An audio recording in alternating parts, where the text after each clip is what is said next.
I'm Mike Charles. I'm Darlene Charles. I own a company in Tampa called CGM Services. I've been a lifelong member of the Y.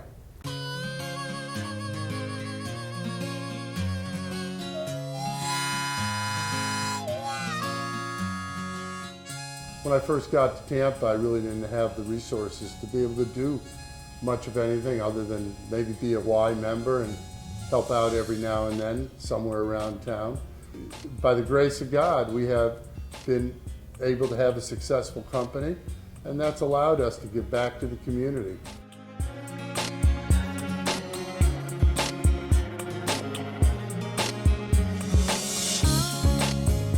The Y is something that I think of 4 or 5 times a week because I'm here working out, trying to stay in a reasonably good shape for an old guy.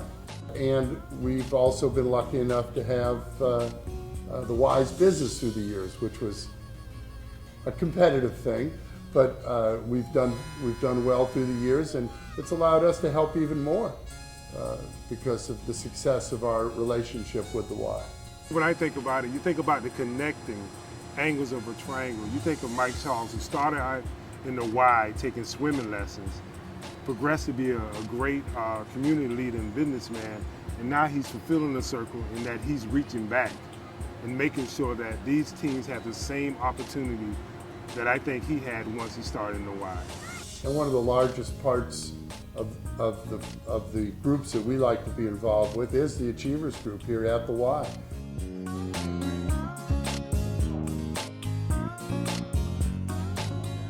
Teen Achievers is a college readiness program.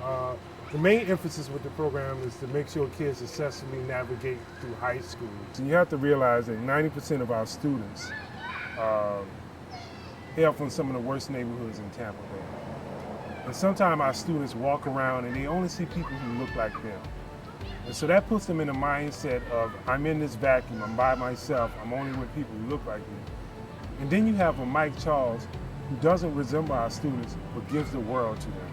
Mike really enjoys mentoring youth. He thinks that timing is really important, so that the younger that we approach and try to mentor the youth and the young adults, the more of a chance we have of reaching them, before it feels too late. He roots for the underdog, and I think our kids have so many obstacles in their lives that he tries with all his means to alleviate some of those problems.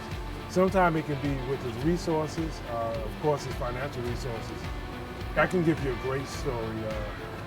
One of our service and learning projects that we do a year-long venture with is a Children's Cancer Center. Mike has a great relationship with USF, and Mike was able to engage USF to bring the entire basketball team out and meet with these young students and young people who are survivors. And for some of these students and young people, they may not ever get the chance to play a sport, but to be able to interact with a college Division I player and to spend the whole day and talk about basketball and what it's like to be an athlete, it meant the world to them. I think that sometimes all of us feel that things have to be perfect. They don't. You can dream and achieve your goals living on what I call a razor's edge. They didn't realize there's people out in the world who care for me. If I do what's right, there's people there to help me. And so for Mike and other donors, sometimes it's just that our kids know somebody else has a vested interest in them. And they don't want a handout, they just need to know somebody's there to help them up. I just felt that what I'm doing is something that you should do. Then we feel that we honor our parents, that the lessons that they instilled or the mentors in our life, you feel like you're pleasing them, that you're keeping on keeping on. You're doing your best to pass on your knowledge and your experience into the future. And if there's a young kid that picks a few things up from me and moves forward, that's a wonderful thing.